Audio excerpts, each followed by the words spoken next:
Hi guys, this is Minhaj. आज मैं हाजिर हुआ हूँ एक नया चैप्टर ग्लोब को लेकर।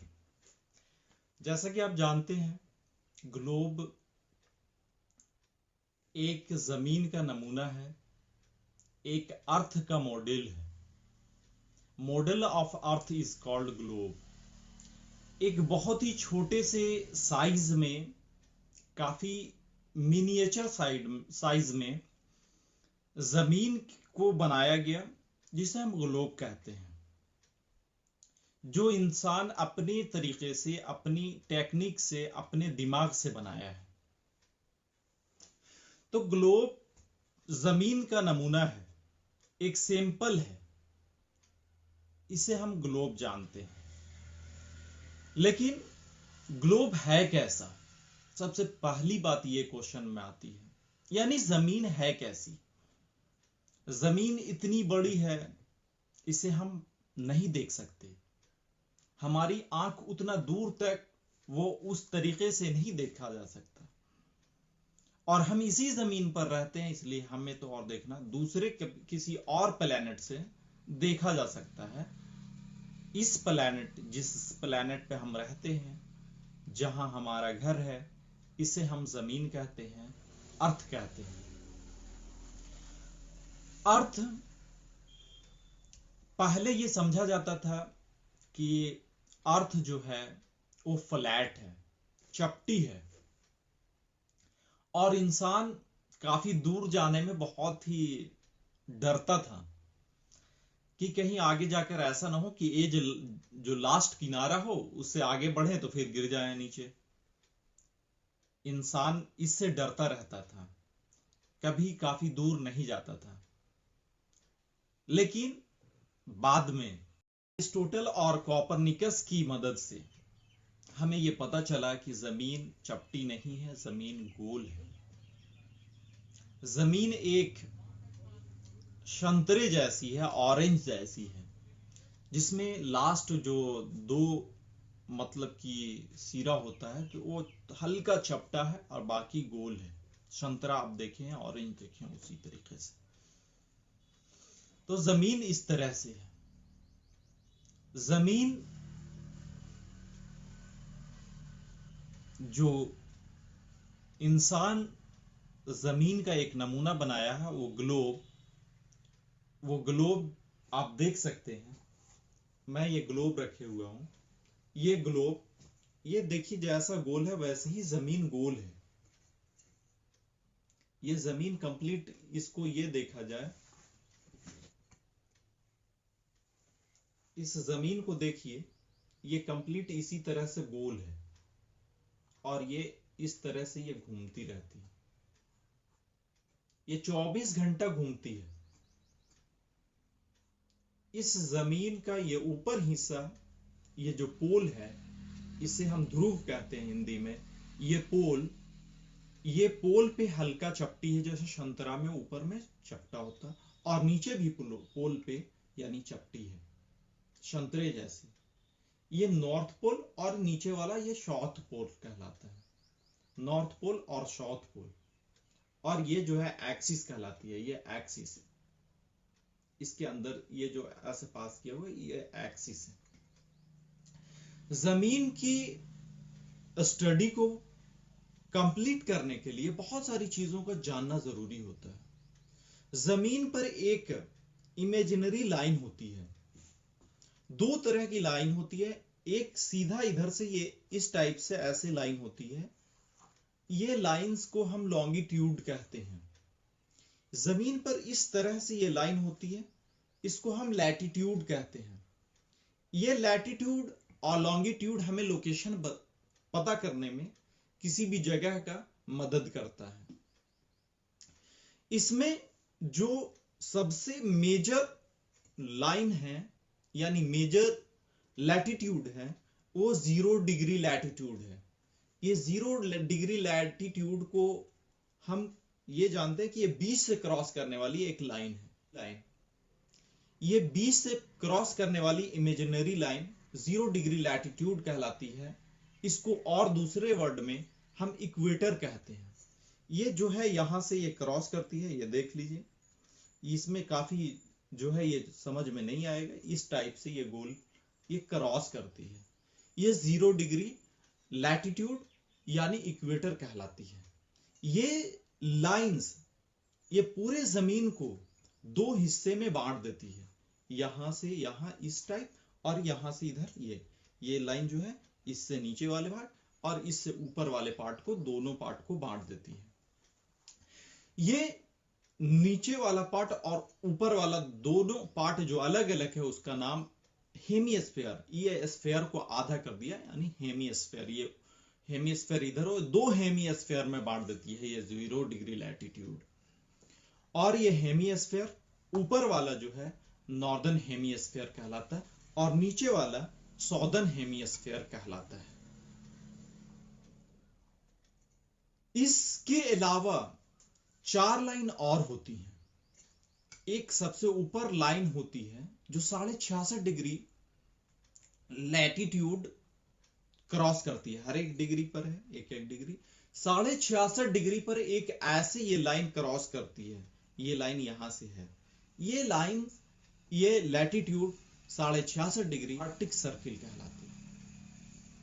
उससे नीचे 23.5 डिग्री जो लैटिट्यूड है वो नॉर्थ लैटिट्यूड 23.5 डिग्री जो है ट्रॉपिक ऑफ कैंसर कहलाती है। फिर उसके बाद हेमिस्फेयर को जो बांटती है दोनों हेमिस्फेयर में वो 0 डिग्री लैटिट्यूड जिसको हम इक्वेटर कहते हैं। उससे नीचे फिर 23.5 डिग्री फिर से आती है जो साउथ में नीचे वाले हिस्से में, उसको हम कहते हैं ट्रॉपिक ऑफ कैप्रिकॉर्न। उससे नीचे 66.5 डिग्री फिर जो है साउथ लैटिट्यूड होती है जो नीचे में काफी होती है।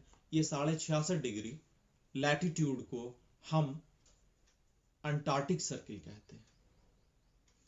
Arctic circle, tropic of cancer, equator, tropic of Capricorn और नीचे सबसे जो होती है अंटार्कटिक सर्किल। ये मेजर लाइन थी। उसके बाद ये जो है टोटल यहां से यहां 180 है और यहां से नीचे 180 है, यानी लैटिट्यूड टोटल जो है वो 100 लैटिट्यूड नीचे से और ऊपर से दोनों ही तरफ से 180 है। यहां ये लंबी वाली लाइन जो ये सीधी खड़ी लाइन है ये वर्टिकल लाइन, ये हॉरिजॉन्टल लैटिट्यूड होगी। और ये वर्टिकल लाइंस ये जो है ये लाइन लॉन्गिट्यूड कहलाती है। लॉन्गिट्यूड एक जो होती है 0 डिग्री लॉन्गिट्यूड कहलाती है। ये सबसे जो है 0 डिग्री ग्रीनविच मेरिडियन कहलाती है। इस ग्रीनविच की मेरिडियन 0 डिग्री यानी लॉन्गिट्यूड को हम ग्रीनविच मेरिडियन कहते हैं। ये ग्लोब है। ग्लोब को अरिस्टोटल ने बताया कि ये ग्लोब ऐसा इस टाइप का है। ये ग्लोब पे हम बहुत बड़ी चीजों को आसानी से देख सकते हैं, छोटी चीजों को, छोटी जगहों को हम नहीं देख सकते उतना आसानी से। ये बड़ी बड़ी यानी कंट्री और कॉन्टिनेंट दिखाया जा सकता है इसमें वाटर बॉडीज जो भी है। जमीन जो है वो वाटर यानी सी जिसको हम ओशन कहते हैं, ओशन से और कॉन्टिनेंट से, दो चीजों से कवर है पूरा। इसमें टोटल 7 कॉन्टिनेंट्स आते हैं। 7 कॉन्टिनेंट्स में सबसे पहले हम बात करें एशिया, उसके बाद एशिया के बाद यूरोप के बाद फिर आ जाता है अफ्रीका के बाद होता है नॉर्थ अमेरिका, साउथ अमेरिका, ये 5 हुए। छठी ऑस्ट्रेलिया और उसके बाद लास्ट अंटार्कटिका। ये 7 कॉन्टिनेंट्स हैं। इन 7 कॉन्टिनेंट्स को पहले ये माना जाता है कि जमीन जब शुरुआती बनी थी आज से मिलियन ईयर्स पहले, बिलियन ईयर्स, तो ये जमीन एक गोल थी। यानी कॉन्टिनेंट पूरा जो कॉन्टिनेंट आज 7 कॉन्टिनेंट्स हैं, ये पूरे कॉन्टिनेंट्स कंप्लीट एक थे, लेकिन बाद में ड्रिफ्ट हुआ किसी प्लेट टेक्टोनिक्स यानी जमीनी प्रेशर किसी तरह का उसमें आया जिससे ये टूटता गया और उसके बाद ये 7 हिस्से में बढ़ गया। ये 7 कॉन्टिनेंट्स जो है सभी जिग्सा कहलाते हैं। जिग्सा वैसी चीजों को कहते हैं जैसे किसी एक चीज का टूटा हुआ। सपोज इस ग्लोब है, ये ग्लोब को हम बीच से तोड़े तो फिर जोड़ने पर वैसा ही जुड़ जाए। हम दूसरा और दिखाते हैं आपको। ये पेपर वेट है, ये पेपर वेट हम बीच से ऐसे इसको तोड़ेंगे तो ये ड्रिफ्ट होगा, ये टूट जाएगा। लेकिन इसमें जो कटाव होगा यानी ये जो डिवीजन होगा वो कुछ इस तरह से होगा कि हम दोबारा जोड़े तो उसको वो आसानी से जुड़ जाएगा। एग्जैक्ट ऐसा नहीं कि बड़ा हो जाएगा एक पार्ट, एक दूसरा पार्ट छोटा हो जाएगा, सेम पार्ट रहेगा। इसको ऐसे ही पार्ट्स को, ऐसे ही दोनों कोर को हम जिग्सा कहते हैं। तो जमीन पे जितने भी 7 कॉन्टिनेंट्स हैं, 7 कॉन्टिनेंट्स, ये सभी को जिग्सा की तरह है। ये जिग्सा है। इनमें मतलब कि सभी कॉन्टिनेंट्स को अगर नजदीक लाया जाए तो एग्जैक्ट हूबहू एक ये 2 हाथ जैसे बैठता वैसे वो बैठ जाएगा, इसलिए इसे जिग्सा कहा जाता है। इसके में 7 कॉन्टिनेंट्स हैं और सभी कॉन्टिनेंट्स को डिवीजन जो हुआ है वो ओशन से हुआ है। यानी उनके बीच में जो एक कॉन्टिनेंट्स कंप्लीट है उनको डिवीजन करने वाला उनके बगल में जो ओशन गुजरता है उन्हें डिवाइड कर देता है। ओशन सेपरेट करता है ये कॉन्टिनेंट्स को। और ये 7 कॉन्टिनेंट्स में ये 5 ओशन है। ये 5 ओशन जो है पैसिफिक ओशन है, अटलांटिक ओशन है, इंडियन ओशन है, उसके बाद अंटार्कटिक ओशन है, आर्टिक ओशन है। ये सभी 5 ओशन हैं। ये सभी ओशन जो है इसे डिवाइड करती है और इस तरह से ये हमारा जमीन कंप्लीट बनता है जिस पे हम रह पाते हैं। ये प्लैनेट 8 प्लैनेट हैं। इसमें सबसे यूजफुल प्लैनेट जो हमारा प्लैनेट जिस पे हम लोग रहते हैं वो प्लैनेट जमीन है, अर्थ है। क्योंकि ये यूनिक प्लैनेट है, इसे ब्लू प्लैनेट भी कहते हैं। हमारे प्लैनेट, आवर प्लैनेट अर्थ जो है वो ब्लू प्लैनेट्स के नाम से भी जाने जाते हैं क्योंकि इसमें 71% जो है वो वाटर है यानी ओशन है। जब इसे ऊपर से दूसरे प्लैनेट से या फिर मून से, ये सभी हेवनली बॉडीज से जब देखा जाता है तब ये जो है ब्लू दिखने में नजर आते हैं, जिसे हम इसी वजह से इसे हम ब्लू प्लैनेट कहते हैं। इसे ब्लू प्लैनेट भी इसीलिए कहा जाता है। और दूसरी बात यह है कि इसके प्लैनेट अर्थ जो है, अर्थ के ऊपर में ये एटमॉस्फेयर की एक मतलब कि एयर की लेयर है जिसे हम एटमॉस्फेयर कहते हैं। इसमें अलग अलग एटमॉस्फेयर का पूरा लेयर है जो इंसान या किसी भी जानदार को जिंदगी के लिए चीजों की बहुत ही अहमियत होती है। सबसे पहली चीज उसके लिए जो होती है वो वाटर, पानी। दूसरी चीजें वो जो है एयर।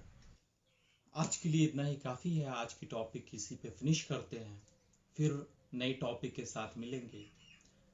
हाँ, इसे सब्सक्राइब करना ना भूलें ताकि जो भी नया वीडियो बने उसे आप आसानी से देख सकें। Thanks for watching. Bye bye.